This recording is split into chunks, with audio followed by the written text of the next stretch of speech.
Hey guys, how's it going? Well, I'm having a good time with this 2500, and I can't wait to get the two converted to the Model 3s with FPP. They do have back tags, and back tags do make a big difference. They really do. Pay a little bit more, get a radio with tags. A lot of the radios without tags, they've been through accelerated life testing. Sometimes they've been involved in fires overseas at the Motorola plant, and some of them didn't make the quality control. Motorola sold them, and when they sold them without tags. That's a lot of the reasons why I stay away from those. I'm not going to get into the back and forth on that. That's just a good rule of thumb, is to make sure that you get a radio with legit tags. But anyway, I just want to go, okay, I've got analog 1 and I've got this set. I just want to go through. You guys have done this a lot better than I could probably. But okay, I want to get 462-5500. So I just type in here 462-55, and I don't even have to add the zeros. Just push OK. For transmit, it's in simplex. How easy. TPL. I'm using the keypad here, just these two buttons. TPL is set for 67. Again, you just go right through. 67. Then you've got your DPL. If you enter DPL if you enter one over the other, it's going to switch automatically. You don't want to lose focus on this camera.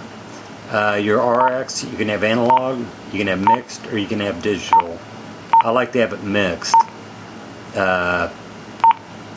Your TX, you can have digital or analog. I'm going to leave it analog for now. Your bandwidth. How easy, you know? Let's see. Oh, then you've got your channel name. So this automatically jumps over. You just leave your finger off.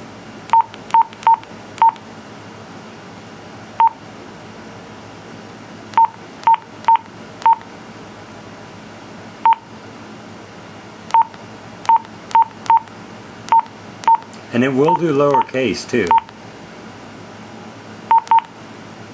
Yeah, let me back up.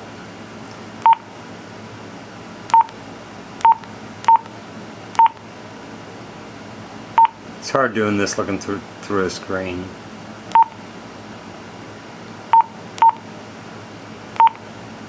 Okay, so once you're done, click done. There you go. And so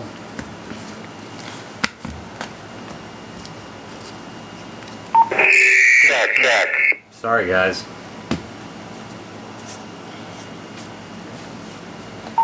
Check. Good, clear audio.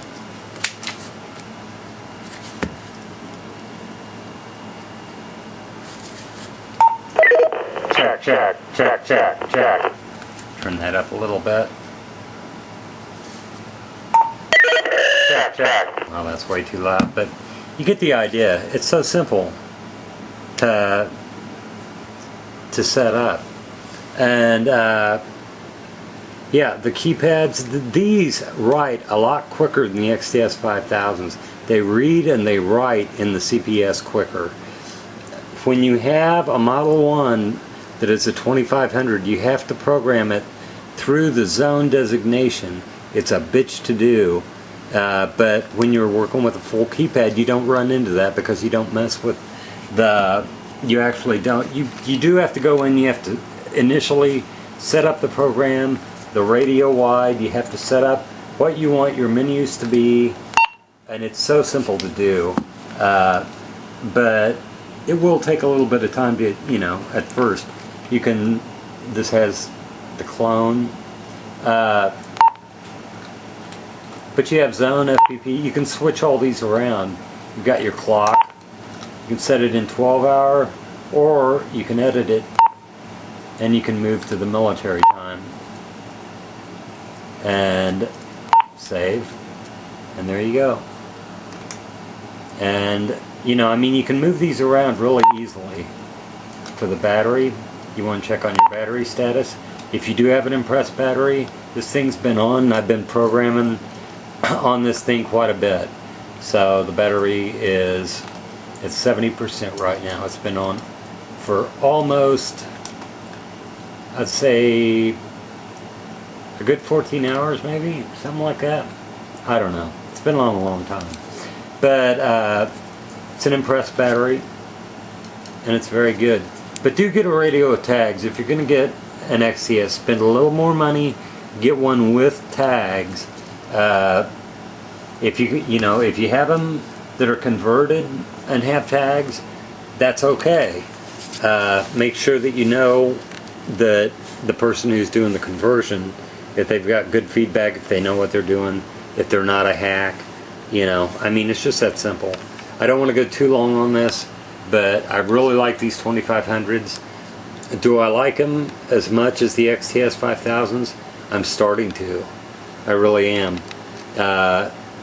There is no degradation in signal pull between an XTS5000 and an XTS2500. There is none. And the audio is actually, I think, a little bit better on the 5000s than 2500s. Not much, but it is a little bit noticeable. And but at the same time, a 2500 will beat the snot out of just about any radio that you'll get a hold of. And you know, unless you have an APX or unless you have a 5000, 2500s are a good buy. And I would definitely look into a 2500. They come with good accessories, and you can, evidently, if you have firmware, you can run a commander mic. If you've got firmware of over 12, you can run a commander mic with GPS on there. Although the GPS function does not actually, it's not enabled. On a 5000 it is. It's a give and take with these radios, it really is. But at the same time, it's such a minute give and take when you consider price. And XTS20 or XTS5000s were very cheap for about a month, and now they've gone back up, and I don't see them coming back down anytime soon.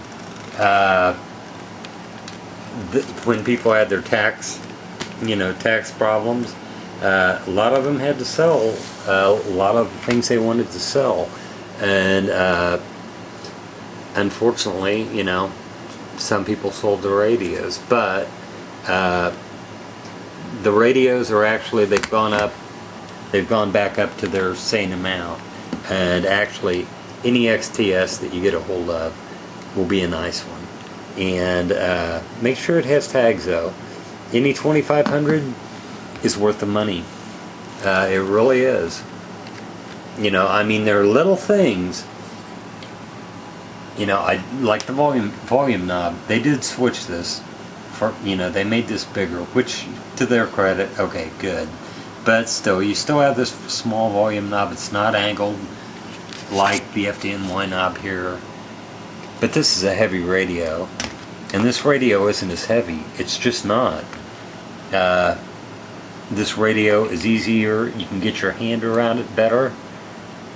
And it's, even with this big battery, you still get your hand around it better.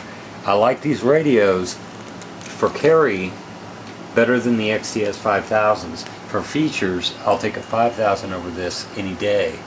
But at the same time, for the money, oh shit. You know, these are great. These are just really, really fantastic radios. But you set up your radio, most people just set up their radios once. You know, maybe once a year they'll go through and, you know, I mean, the business of, you know, hooking it up, you know, every other week to your CPS, you just don't do that. I mean, you know, unless you're, you know, traveling all over hell, especially when you have FPP, you really don't need to do that. And most people set their radios up once, and then they use the FPP and they go from there. And yeah, there are some features that, you know, you might want to switch around every now and then. But it's really, I mean, you don't get into CPS a whole lot when you've got FPP. You just don't.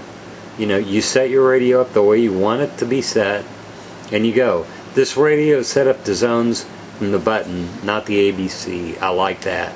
The ABC can be set to different settings. Right now I've got it set, see that, I believe is nuisance, I forget. Keypad lock. I need to go through the CPS and actually see what I've got. One could be scan. One's off, one's blank, and then I've got keypad lock evidently. I forget what the other one is. Could be nuisance delete, I'm not sure. But, you know, I mean, these are great radios. They've got good side controls.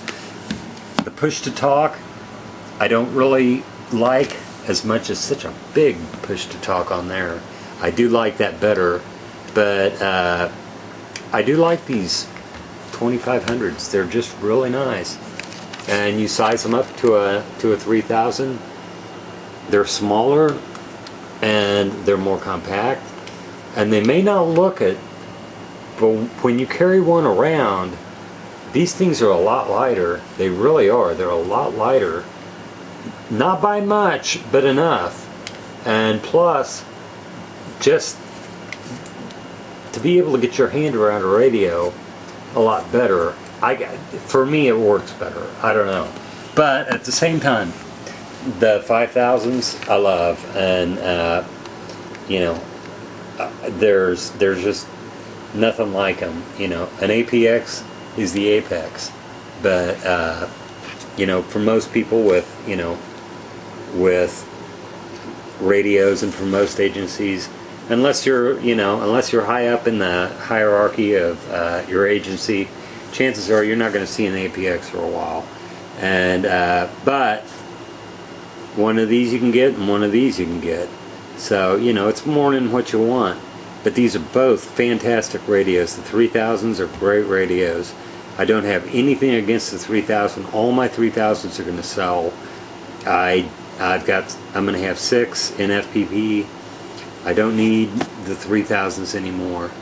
I hate to get rid of them, but at the same time, I may hold on. Co has hooked me up with several features on 2 radios, especially 2, that I'm really fond of, and they're hard to get, and I know it took a lot of work for him to do, and so I'm thinking of holding on to 2 of these in black. But the 2 yellows are going to sell.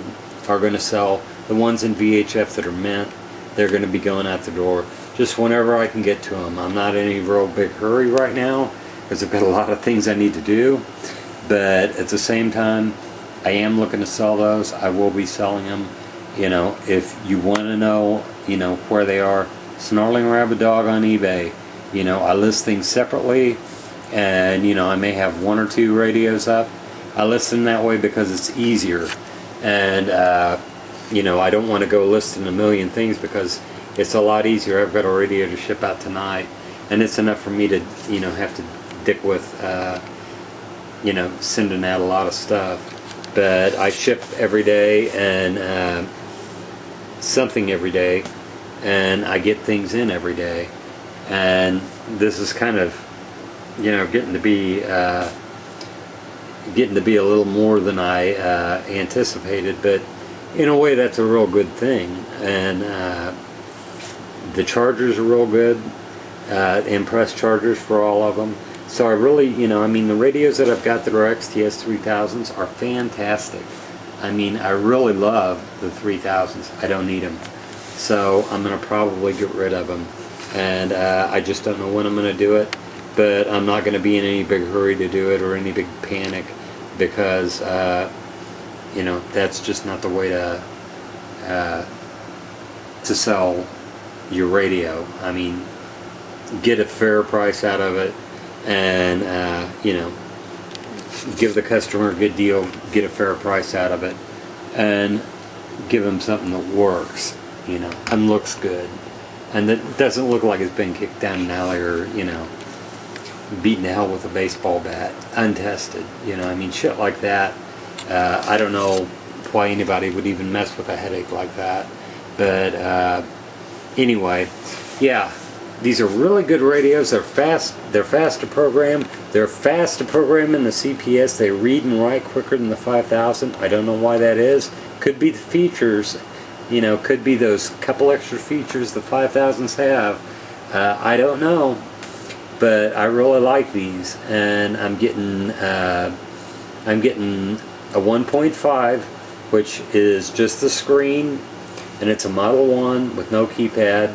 I'm already 16 minutes in, and then I'm getting a then I've got that other Model 1 that's a 2500. I'm going to have those converted and flash for FPP and updated, and once I get those back, I've got impress chargers for those, and I've got accessories for all of them, so everything should be a go on these.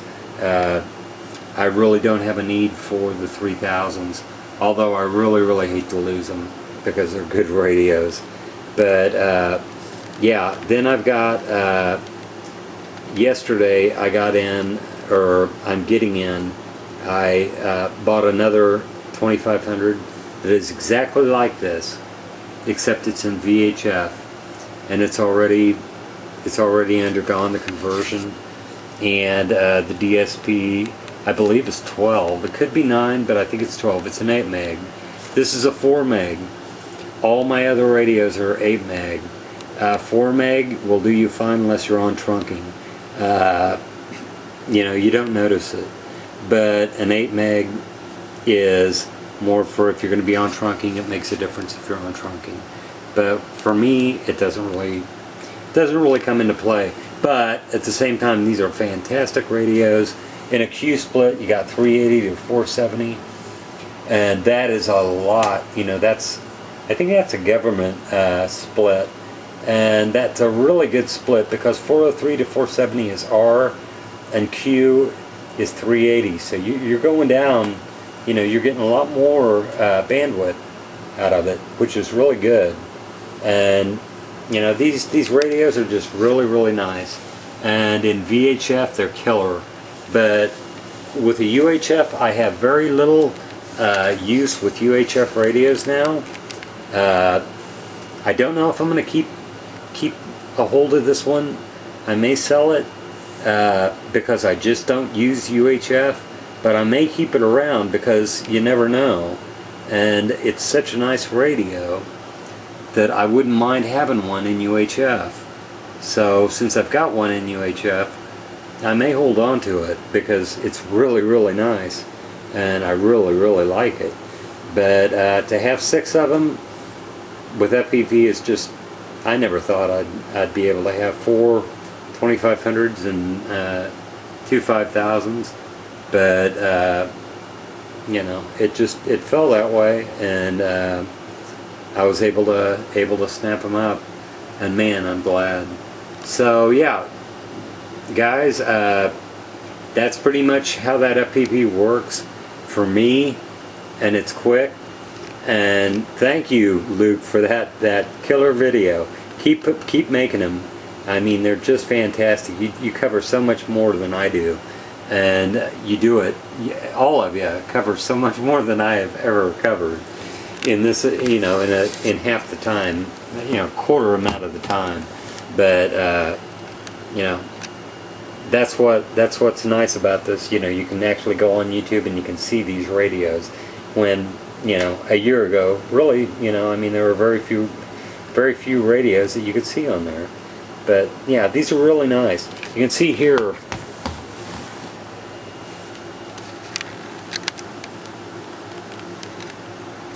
See how much bigger that button is on the 3? See that? That makes a difference. That's why I like the 5000. You know, you hold it, you look at it from this aspect and that, but at the same time, that's thick. That's not. That battery is in back, but the radio itself isn't. So, but at the same time, I do like this, and I favor this design over this marginally, but enough. And you know, it's just all in. It's all in what you want and what you want to spend. But I do want to carry these 2500s, and I do want to sell them, and I think I